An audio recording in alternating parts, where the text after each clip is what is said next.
Hello mga kalahi. Alam niyo ba kung sinong pinakamalinis na tao sa buong mundo? Yung mga politiko.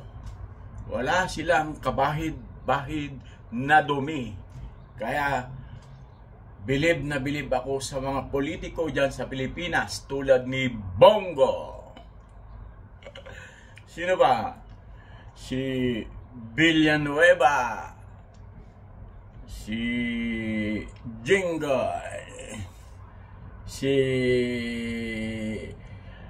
Cheese Escudero na ang meaning ng portrait ay portman. Yun, mga politikong napakagagaling, napakalilinis. At bukod sa malilinis sila, sa totoo lang, napakawalang iya nila. Yun lang, salamat mga didishit.